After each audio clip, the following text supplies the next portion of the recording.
দণ্ডবিধি আইন মিথ্যা সাক্ষ্য ও সংশ্লিষ্ট অপরাধ। ১. দণ্ডবিধি আইনের কোন ধারায় মিথ্যা সাক্ষ্য গিভিং ফলস এভিডেন্স এর সংজ্ঞা দেওয়া হয়েছে? ক. ধারা ১৯০, খ. ধারা ১৯১, গ. ধারা ১৯২, ঘ.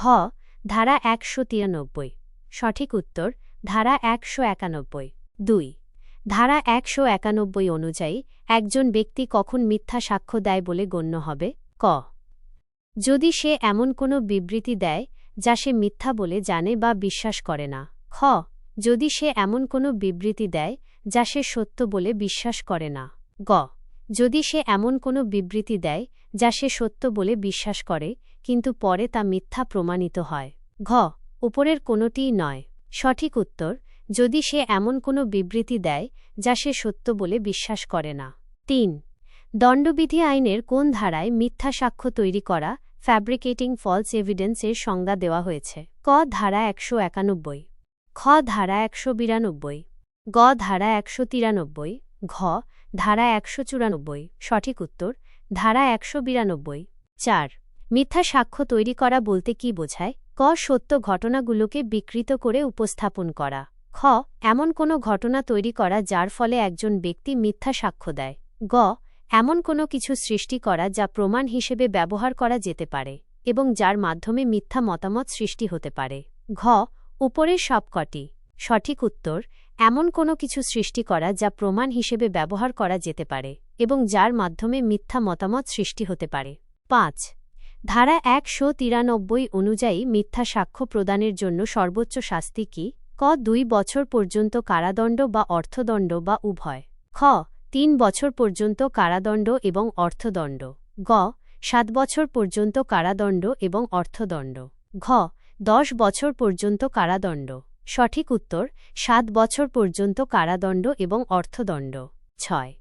যদি কোনো ব্যক্তি প্রাণদণ্ডে দণ্ডনীয় অপরাধের জন্য মিথ্যা সাক্ষ্য দেয় তবে দণ্ডবিধি আইনের কোন ধারা অনুযায়ী তার বিচার হবে? ক. ধারা ১৯২, খ. ধারা ১৯৩, গ. ধারা ১৯৪, ঘ. ধারা ১৯৫। সঠিক উত্তর ধারা ১৯৪। ৭.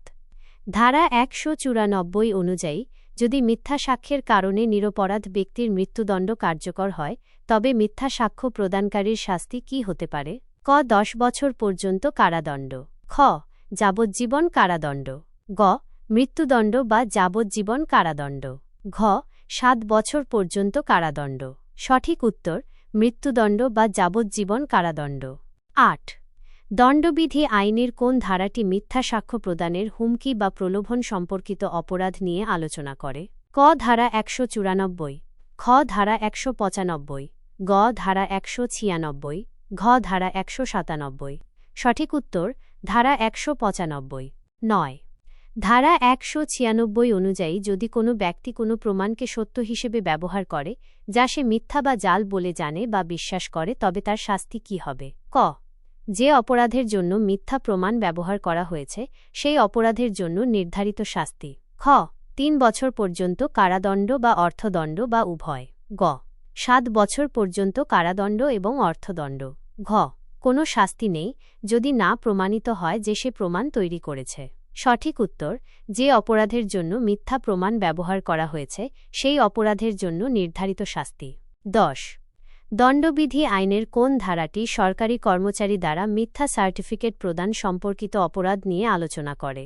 ক. ধারা ১৯৫, খ. ধারা ১৯৯, গ. ধারা ১৯৯, ঘ. ধারা ১৯৯। সঠিক উত্তর ধারা ১৯৯। ১১. ধারা ১৯৯ অনুযায়ী একজন সরকারি কর্মচারী কখন অপরাধী হবে? ক. যখন সে একটি সার্টিফিকেট তৈরি করে যা সে মিথ্যা বলে জানে। খ. যখন সে একটি সার্টিফিকেটকে সত্য হিসেবে ব্যবহার করে যা সে মিথ্যা বলে জানে। গ. যখন সে এমন একটি সার্টিফিকেট তৈরি করে যা সে বিশ্বাস করে সত্য কিন্তু পরে তা মিথ্যা প্রমাণিত হয়। ঘ. ক এবং খ উভয়েই। সঠিক উত্তর ক এবং খ উভয়েই।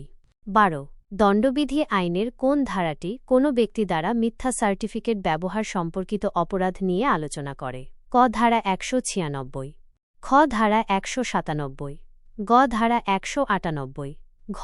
ধারা ১৯৯। সঠিক উত্তর ধারা ১৯৯।